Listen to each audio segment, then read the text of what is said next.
Rick Rude was a once-in-a-lifetime kind of wrestler. He had a look that turned heads, moves executed with athletic precision, and an ego bigger than his championship belt collection. But everything changed in 1994, when a dive from the top rope went horribly wrong. And it didn't just end his career. It later led to his tragic death. Rick Rude was born on December 7, 1958, in St. Peter, Minnesota. He later moved to Robbinsdale, Minnesota, where he lived with his family, his mom and dad, his 4 sisters, and his brother Michael. Looking back now, his high school years held some interesting signs about where life would take him. Rick's best friend growing up was Curt Hennig, whose dad was a famous wrestler named Larry the Axe Hennig. Larry was a big star in the American Wrestling Association when Rick and Curt were teenagers. Interestingly, many of Rick's other classmates at Robbinsdale High, Tom Zenk, Dean Peters, Scott Simpson, John Nord, and Barry Darsow, all ended up becoming professional wrestlers too, though some used different names in the ring. After finishing high school in 1976, Rick went to Anoka Ramsey Community College and got a degree in physical education. He then got a job as a bouncer at a Minneapolis bar called Grandma B's. It was a rough bar where mostly working-class people hung out. Rick thought this was just a temporary job before he'd start teaching. At the bar, he worked with some of his old classmates, Barry Darsow and John Nord, who were also bouncers. Rick made friends with 3 other bouncers there too: Michael Hegstrand, Joe Laurinaitis, and Scott Norton. During this time, he started competing in arm wrestling contests. Little did Rick know that he'd never use his teaching degree, all because of who was working behind the bar. The bartender at Grandma B's was Eddie Scheiman, who used to be a wrestler himself. In the 1960s, he wrestled under the name Eddie Sharkey, and once even teamed up with Larry Hennig to try to win the AWA World Tag Team Championship in 1963. By the time he was working at Grandma B's, Sharkey had already helped train some famous wrestlers like Jesse Ventura, Paul Ellering, and Bob Backlund, who was the World Wrestling Federation champion at the time. When Sharkey looked at the bouncers working at his bar in 1982, he saw something special. He believed they could be the next big stars in wrestling. All 6 bouncers said yes to becoming wrestlers, and the timing was perfect. Some unhappy wrestlers from the AWA came to Sharkey with an idea to start a new wrestling company. Sharkey created Pro Wrestling America, and his new students, including Rick, were there from the start. They started wrestling in small places like nightclubs and VFW halls. This is where Rick and his friends learned the basics before moving on to bigger wrestling companies. Rick and his friend Joe Laurinaitis went to wrestle in the Mid-Atlantic area. Rick's first recorded match was against Joe on November 1, 1982, in Greenville, South Carolina. The match was a tie, and it opened the show. Rick used the name Ricky Rude, while Joe went by Joe Lauren. In their first week, they wrestled each other 4 times, taking turns winning matches. By the end of the month, Rick got his first chance at winning a title when he joined a 22-man battle royal for the NWA Television Championship. He didn't win, though. That honor went to Leroy Brown. Even though Rick had an impressive body, he was still new to wrestling. In Mid-Atlantic, he mostly wrestled in the first matches of the night and lost to bigger stars like Sergeant Slaughter and Greg Valentine. At the end of 1982, Rick started traveling to get more experience, wrestling briefly in the Continental Wrestling Association and Vancouver All-Star Wrestling. In June 1983, he joined Georgia Championship Wrestling, where he found some familiar faces. During his first month working in Georgia, Rick was booked in a tag team tournament alongside Joe Lightfoot. The promotion had them lose in the first round to put over a new tag team gimmick called the Road Warriors, who were actually Rick's old friends from the bar, Joe Laurinaitis and Michael Hegstrand, now working under the ring names Animal and Hawk. While the Road Warriors were getting a massive push from promoters, Rick was still developing his wrestling character and in-ring work.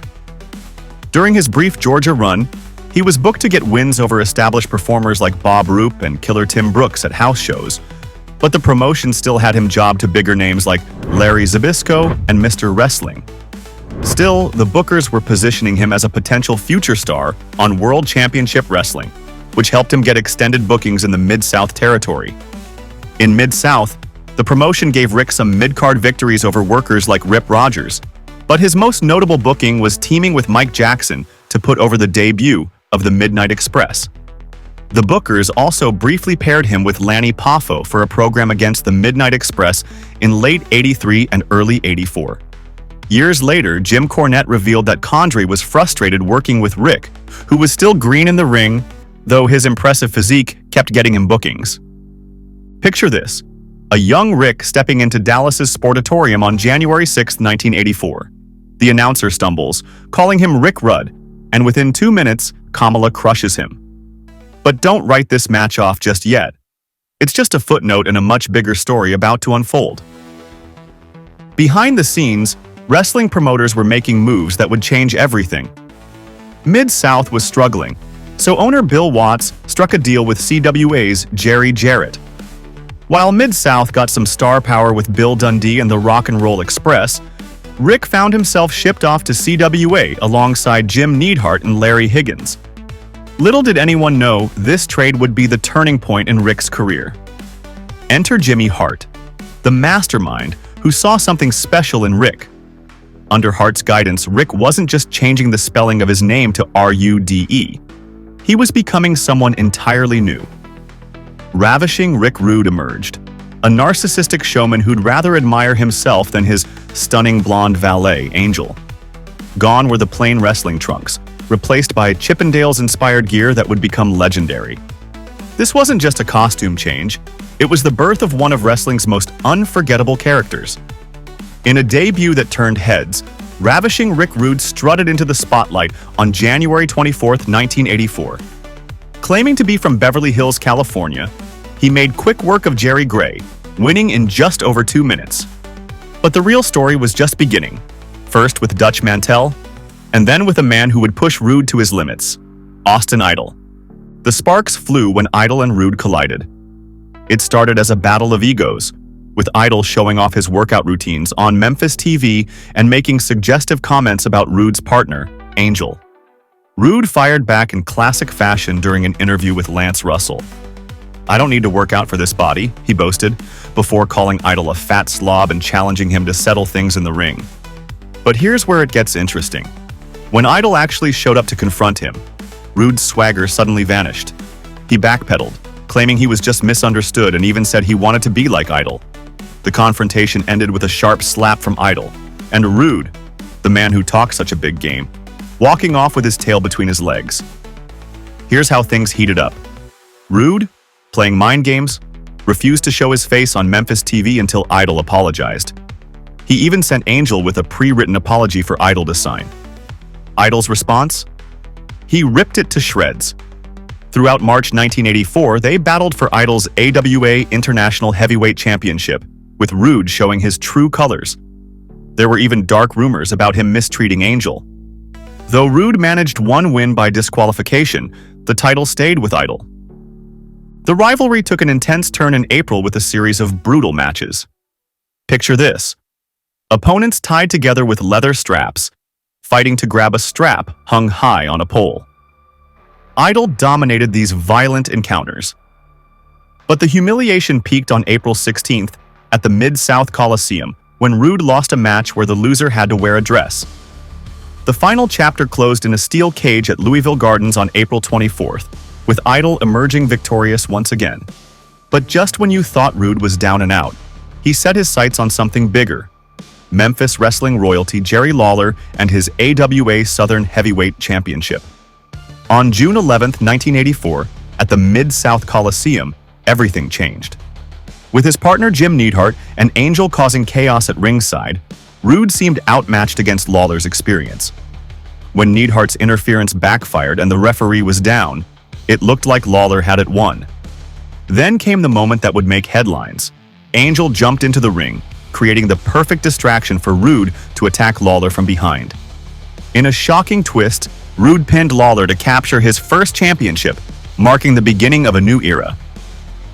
The summer of '84 took an unexpected turn when Rude lost the Southern Championship to Tommy Rich on July 16th in a winner-takes-all match. But Rude wasn't done with Lawler, not by a long shot. On July 23rd, Rude made Lawler suffer through 10 brutal lashes after winning their match at the Mid-South Coliseum. But revenge came swift. A week later, Lawler beat Rood in a strap on a pole match. That's when things got ugly. Jimmy Hart and Angel rushed the ring, but in the chaos, Lawler delivered a devastating piledriver to Angel that took her out of action. What happened next became Memphis wrestling legend.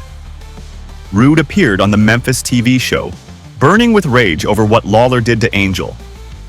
But instead of just talking tough, Rood had something special planned. He led the cameras and stunned studio audience to the parking lot, where, in an unforgettable moment of live television, he took an aluminum baseball bat to Lawler's car. Fans crowded around, some even climbing into the ring to get a better view of the destruction. When Lawler came charging out, Rood made his escape in a getaway car driven by his massive new partner, King Kong Bundy. The bitter rivalry needed a fitting end, and it got one. August 27, 1984, inside a steel cage at the Mid-South Coliseum. The drama peaked when Bundy tried to help Rood by throwing him a baseball bat through the cage. But in a perfect twist of fate, Lawler snatched the bat and gave Rood a taste of his own medicine before pinning him for the win. It was poetic justice at its finest. After the explosive Lawler feud, Memphis Wrestling took a surprising gamble with Rick Rude. After months of building him as one of the most hated men in wrestling, they tried to make the fans cheer for him, a decision nobody saw coming. The story began with triumph. On October 8, 1984, Rood and his massive partner King Kong Bundy defeated the Fabulous Ones to win the AWA Southern Tag Team Championship.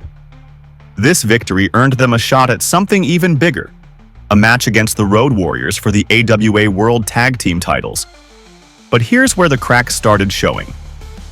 During their October 15th match at the Mid-South Coliseum, with the referee distracted, Bundy had Hawk trapped when Rood climbed to the top rope. In a moment of misfortune, Hawk moved, and Rood accidentally hit his own partner. The Road Warriors won, and while Bundy was furious, the partners managed to patch things up. But their reconciliation wouldn't last long. Just a week later, defending their Southern Tag titles against the Fabulous Ones, history repeated itself. When Rood tried to punch Steve Kieran in the corner, he missed and hit Bundy instead. A fuming Bundy refused to help his partner, leaving Rood to take a beating from Lane and Kern. Though Bundy eventually tagged in, his anger hadn't cooled. The match's climactic moment came when Rood held Lane for Bundy to attack, but Lane ducked, and Bundy knocked out his own partner. The Fabulous Ones got the pin, took the titles, and the cracks in Rood and Bundy's partnership had become a chasm. Picture a heated moment after that fateful match.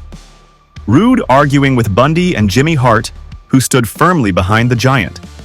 Then, in a brutal turn, Bundy attacked Rood with Hart's chain, leaving him bleeding in the ring. In an ironic twist, the Fabulous Ones, former rivals, rushed in to save Rood from the beating. But here's the thing about wrestling fans. They know what they like, and they weren't buying Rood as a good guy. Even teaming him with beloved stars like Jimmy Valiant and his former nemesis Jerry Lawler couldn't change their minds. The feud with Bundy fizzled out in just over a month, ending when Rood won a loser leaves town match in early December. Soon after, Rood himself left Memphis, returning to his natural role as a bad guy and heading south to Florida. Florida brought new opportunities and a new manager, Percy Pringle. The promotion wasted no time pushing Rood to the top. In a stunning move, he beat Pistol Pez Whatley for the Florida Southern Heavyweight Championship just days after his debut at Tampa's Sportatorium. What followed was classic Rood, defending his title against Whatley's comeback attempts by getting himself disqualified, keeping the belt through cunning rather than skill. It was the Rick Rude that fans love to hate, back in his element. Just as Rood was hitting his stride in Florida, defending his Southern Championship against wrestling's finest, Michael Hayes, Hector Guerrero, and his familiar foe Whatley, Brian Blair emerged as his biggest challenge. After a series of intense matches starting in March 1985, Blair finally took the title from Rude on April 10th in a televised clash at the Sportatorium. Rood tried 3 times to reclaim his gold, but Blair stood firm. But here's where Rood's luck changed. Just 6 days later at Tampa's Spartan Sports Center, he found victory in the tag team division.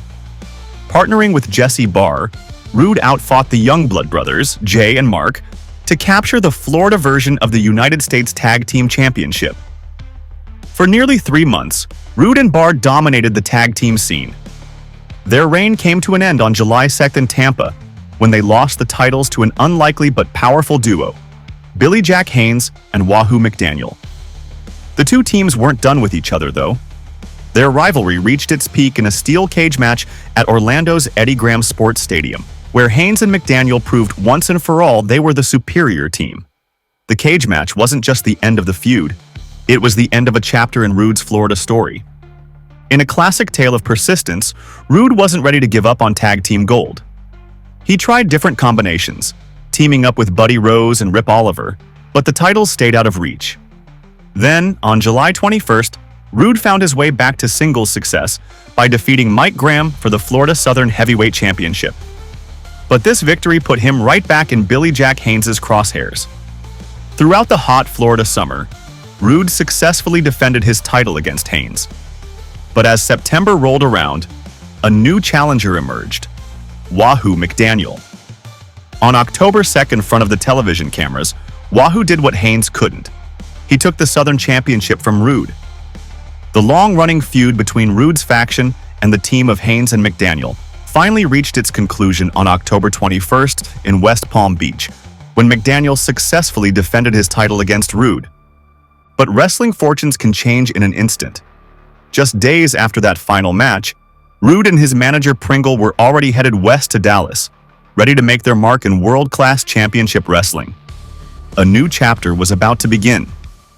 An October night in 1985 at Fort Worth's Will Rogers Memorial Coliseum marked Rick Rude's real world-class debut, a far cry from his forgotten 2-minute match against Kamala nearly 2 years earlier. With Percy Pringle by his side, Roode made quick work of Dave Peterson. After a week of warming up against lesser competition, Roode set his sights on bigger prey, Iceman King Parsons and his American Heavyweight Championship. On November 11th back in Fort Worth, Roode captured the title in a victory that would shape his future in world class.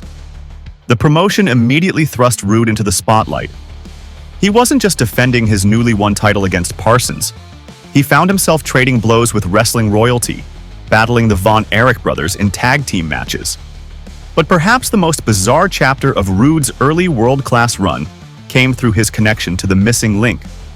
In a twist nobody saw coming, Link turned his back on Pringle's stable, drawn to the charismatic Sunshine. When Roode and Pringle attacked Link for this betrayal, they didn't count on Sunshine charging in with mace to save the day. This wasn't just another wrestling angle. It sparked a deeper rivalry between Rudy and anyone who sided with Sunshine, adding another layer to his growing list of enemies in Texas. Late 1985 marked a turning point in wrestling history, and Rick Rude found himself right at the center of it. As Jim Crockett Jr. took control of the National Wrestling Alliance, bringing an end to the era of traveling world champions, World Class made a bold move, breaking away from the NWA to form the World Class Championship Wrestling Association. In a historic decision, they crowned their last American heavyweight champion, Rick Rude, as their first World Heavyweight Champion, but this new era came with a twist. Unlike the NWA rules, World Class announced that champions could no longer keep their titles after losing by disqualification. The timing was perfect. Rude had just retained his American title against Lance Von Erich through exactly that loophole, losing by DQ but keeping the gold. The fans took notice, knowing this new rule would force Rude to actually fight to keep his championship. Then came May 4th, 1986, the third annual Parade of Champions at the legendary Texas Stadium. Rude put his world title on the line against the intimidating Bruiser Brody. The match was chaos from the start, with Percy Pringle trying to interfere only to find himself pulled into the ring by an angry Brody. In the heat of battle, Brody sent Rude flying over the top rope, an automatic disqualification. In a twist of irony, the very rule that was meant to prevent Rude from taking the easy way out had saved his title once again. In a moment of pure chaos after the match, Rudy and Pringle almost escaped through the tunnel. But Brody wasn't done. He chased them down and unleashed another brawl, forcing other wrestlers to rush out and separate them. The next 24 hours would prove historic. Just one day after the Parade of Champions, Rude defeated Lance Von Erich for the world-class television championship at Fort Worth's Will Rogers Memorial Coliseum, making him a double champion. But Brody would get his revenge. 2 weeks later, when Roode got himself disqualified in their match, he made history by becoming the first champion to lose his title by disqualification under the new rules. The TV title went to Brody. The summer heat of then came a moment that seemed pulled from Roode's playbook. With referee David Manning down, Roode held Adams while Percy Pringle climbed the ropes with his trusty cane. But in a twist of fate that would change everything, Adams moved and Pringle accidentally struck his own man. After tossing Pringle from the ring, Adams pinned a dazed Roode to capture the World Championship, leaving everyone wondering about the future of Roode and Pringle's partnership. The fallout from that title loss painted an unforgettable scene. Pringle, tearful and apologetic, met with a furious shove from Roode before being abandoned in the ring. Though they would eventually reconcile, something had changed. Like the Texas summer, Roode's real-life sister Nancy, as his valet Raven, couldn't turn the tide. For a former world champion, Roode's star seemed to be falling. A promising partnership with Dingo Warrior crumbled when Warrior turned good guy, and then came the odd pairing with Jos LeDuc in a tag team tournament. When they lost to the Youngblood brothers in the first round, the writing was on the wall. Roode needed something new. October brought that change. Jim Crockett Promotions, now controlling both the Mid-Atlantic and Georgia territories of the NWA, beckoned. With Crockett at the helm of the National Wrestling Alliance and the prestigious NWA World Championship. In his stable, this was where any ambitious wrestler needed to be as the territory era drew to a close. For Roode, it wasn't just another move. It was a step toward wrestling's biggest stage. June 7, 1987 marked a new beginning for Roode. Making his WWF debut at Sacramento's Arco Arena with a win over Jose Estrada, he joined Bobby Heenan's stable of wrestlers. But Roode wasn't content with just winning matches. He was about to make his entrance unforgettable. Gone was the smooth operator entrance music, replaced by the sultry notes of the stripper. Before each match, Roode would command, "Cut the music." Then he'd insult the men in the crowd, calling them fat, out-of-shape meatheads, before promising to show their women what a real man looked like. As the stripper played again, Roode would slowly remove his robe, revealing his muscular physique and those signature tights featuring his own face. The ladies might have swooned, but the men in the crowd were already seething with hatred. The WWF took their time building Roode up, keeping him mostly on the house show circuit while occasionally teaming him with other Heenan family members like Harley Race and his old partner King Kong Bundy. By October, Roode was becoming a television regular, leading to a heat. They were setting the stage for what would become one of wrestling's most memorable feuds. Early 1988 saw Roode's star rising in the WWF. After testing himself against Hulk Hogan for the World Championship in January and putting on spectacular matches with Ricky Steamboat, he was racking up victories over stars like Junkyard Dog and Tito Santana. But it was a new addition to his act that would change everything. After each win, Roode would select a woman from the crowd for what he called a rude awakening kiss. Then came March 19, 1988, at Missouri's Show Me Center. After quickly defeating Reno Riggins for WWF Superstars, Roode and Bobby Heenan spotted an attractive woman in white sitting front row. But something unprecedented happened. She refused to come to the ring. Frustrated, Roode went to ringside to convince her personally. That's when the bombshell dropped. She was Cheryl Roberts, wife of Jake the Snake Roberts. What followed was pure wrestling drama. Roode, never one to back down, insulted Jake and called Cheryl a lowlife for being with him. Cheryl answered with a stinging slap to Roode's face. When Roode grabbed her wrist in retaliation, Jake Roberts exploded from the back, attacking Roode. The two men brawled their way backstage as other wrestlers rushed out to separate them. This wasn't just another wrestling angle. It was the spark that would ignite one of the WWF's most personal feuds. In a strange twist, Roode and Roberts first met in the ring at WrestleMania 4 in Atlantic City, just 8 days after their confrontation. But since TV audiences hadn't seen what happened in Cape Girardeau yet, the match fell flat, filled with rest holds and ending in an uninspiring time limit draw. Once the Show Me Center incident finally aired, the feud exploded. Roode and Roberts battled throughout the summer in memorable house shows and dark matches. But it was Roode's ultimate act of disrespect that would become wrestling legend. He started wearing tights with Cheryl Roberts' face airbrushed on them, prompting a furious warning from Jake. Then came August 23rd in Providence. After quickly beating Tommy Angel while wearing plain tights, Roode revealed his true plan. He tore away those tights to show a second pair underneath, featuring Cheryl's face. The crowd erupted as Jake stormed the ring and literally ripped the offending tights off Roode. While TV audiences saw a censored version suggesting Roode was stripped naked, he was actually wearing flesh-colored shorts underneath. Despite the white-hot fan reaction, the feud met an oddly abrupt end on Saturday night's main event, taped October 25, 1988, in Baltimore. Roberts won by disqualification, but the ending felt rushed. Jake would later suggest that management thought their rivalry was overshadowing the Mega Powers storyline between Hulk Hogan and Randy Savage, leading them to cut it short. Sometimes in wrestling, even the hottest feuds can fall victim to backstage politics. After his feud with Jake Roberts cooled, Roode found himself facing Jimmy Snuka and Big Boss Man before getting another shot at gold, this time against the new WWF champion, Ultimate Warrior. Throughout the summer of 1990, Roode chased the title, even teaming with Mr. Perfect to battle Warrior and Kerry Von Erich in matches that mixed their ongoing rivalries. The chase culminated in a steel cage match at Philadelphia's SummerSlam 1990, but once again, the championship eluded Roode. Frustrated with his direction in the WWF, Roode made a bold move. He left.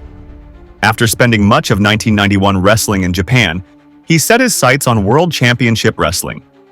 His return to American wrestling would come with a twist that nobody saw coming.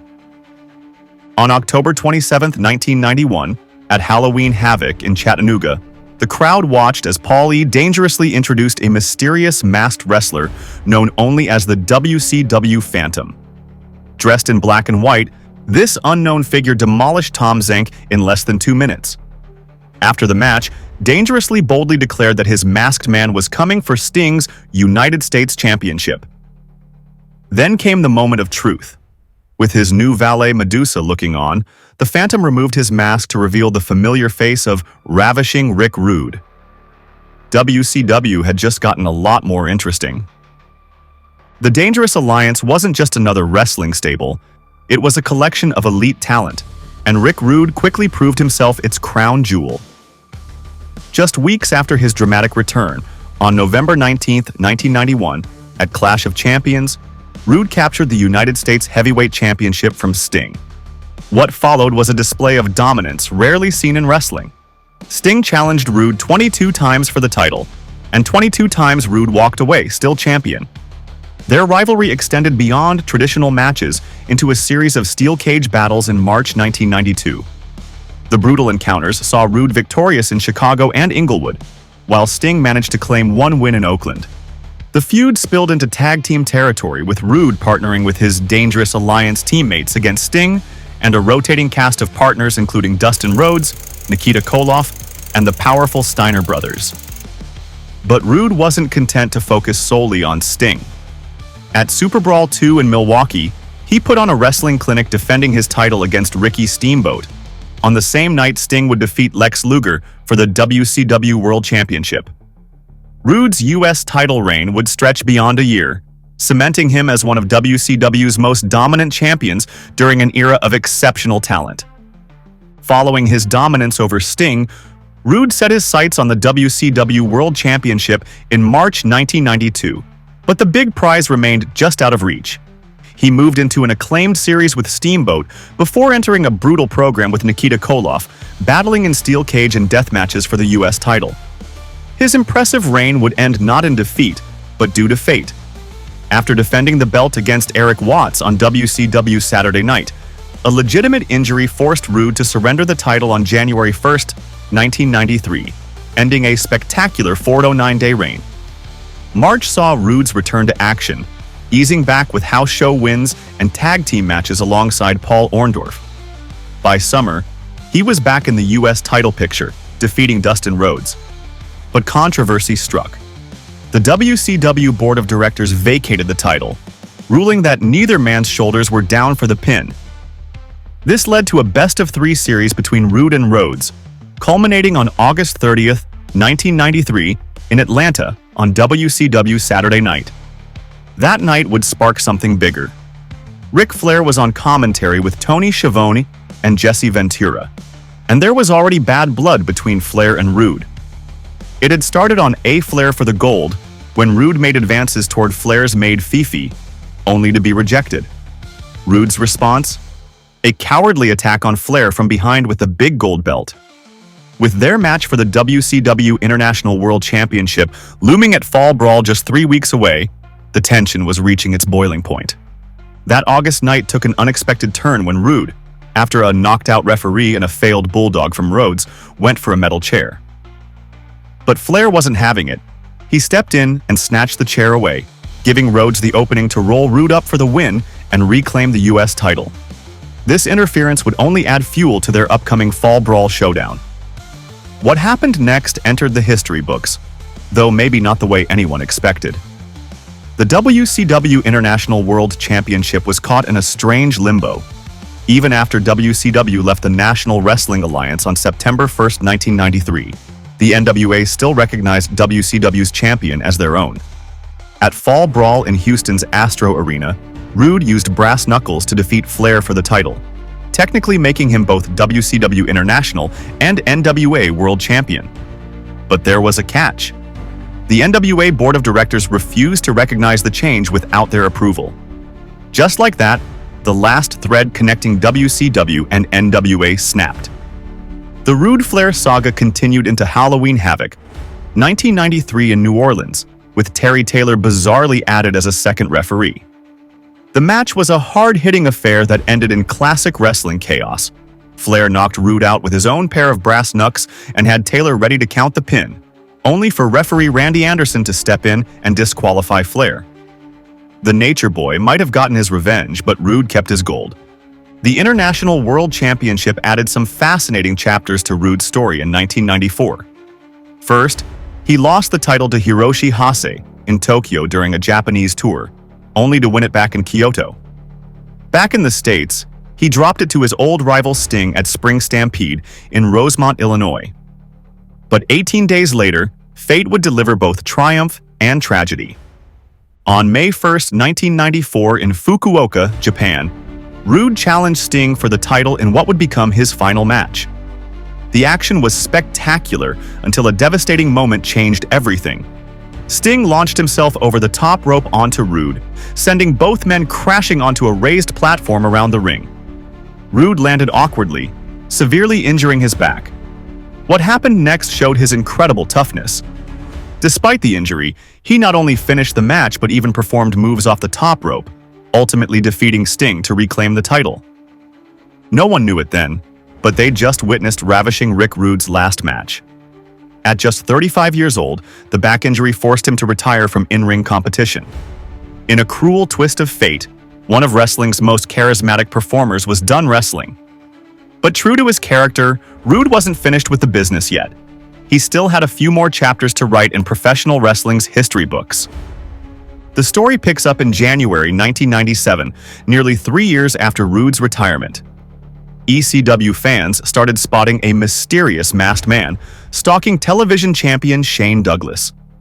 Though it was wrestling's worst-kept secret that this was Rick Rude, the revelation still excited fans. Rood traded his tights for a headset, joining Joey Styles on commentary, where his trademark cockiness found a new outlet in ECW's edgy style. Eventually, he showed his true colors, turning heel and becoming an advisor to Douglas's Triple Threat stable.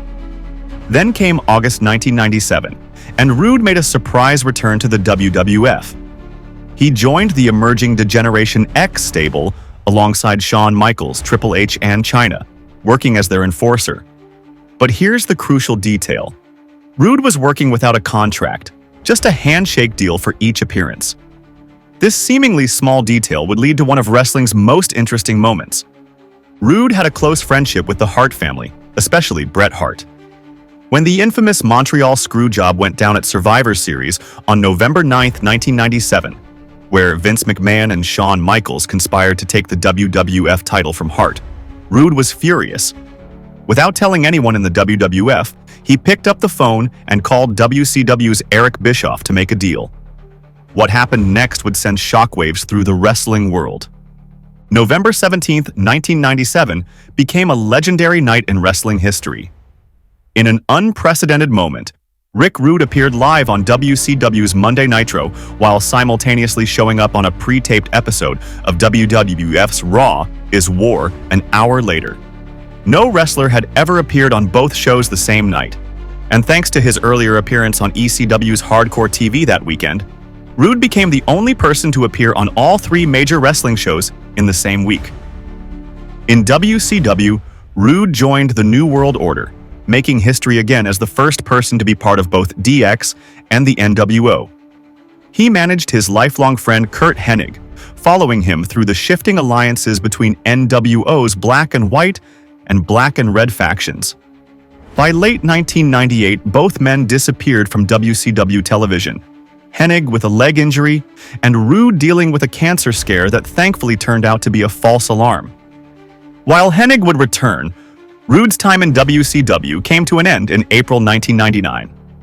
Looking back, Rude's final years in wrestling showed how much impact someone could have even without stepping into the ring. From ECW commentary to his historic TV appearances to managing in WCW, he proved that Ravishing Rick Rude could still captivate audiences just by being himself.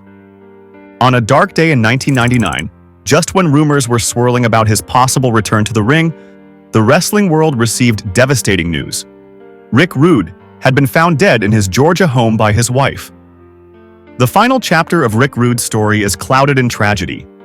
In the months before his death, he suffered a serious car accident that added new injuries to a body already worn down from years in the ring. According to Bruce Pritchard, Rude's widow Michelle revealed he was battling severe chronic pain, forcing him to rely on multiple prescription medications for relief. The official investigation painted a heartbreaking picture. Heart failure caused by a mix of medications, including GHB, a narcolepsy treatment that had become infamous for its potential for abuse. The empty prescription bottles found beside him told the silent story of a man perhaps trying to escape unbearable pain. In the harsh reality of 1980s and 90s wrestling, Rude's story was tragically familiar. The business demanded superhuman performance while offering little support for the physical and mental toll it took. Many wrestlers turned to various substances just to keep going, creating a dangerous culture that claimed far too many lives. After Rude's death, rumors and theories began to circulate. Some whispered about foul play, pointing to Rude's outspoken nature and suggesting he might have made powerful enemies in the wrestling world. These theories hinted at the possibility of tampered medications or even deliberate poisoning. While these claims lack any concrete evidence, they persist because they reflect the dark underbelly of an industry known for its backstage politics and power struggles.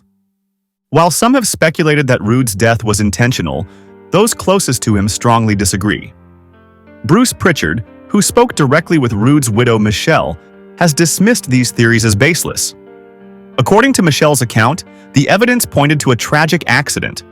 Prescription bottles found nearby suggested an accidental overdose, likely complicated by his recent car accident injuries.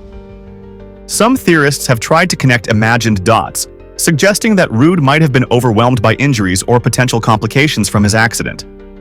But there's no evidence to support these claims. The contrast between Rick Rude the character and Richard Rude, the man, was striking. While fans knew him as an arrogant, womanizing heel, the real man behind the persona was completely different. He was so devoted to his wife that he refused to remove his wedding ring for matches. When his former manager Percy Pringle was struggling in Dallas as the territories died out, it was Rude who suggested him to the WWF, where he would be reborn as Paul Bearer. In 2017, wrestling finally gave Rick Rude his flowers, inducting him posthumously into the WWE Hall of Fame. Don't miss our documentary on Mr. Perfect and how he lost his world title push. Like and subscribe for 100 years of luck. Until next time.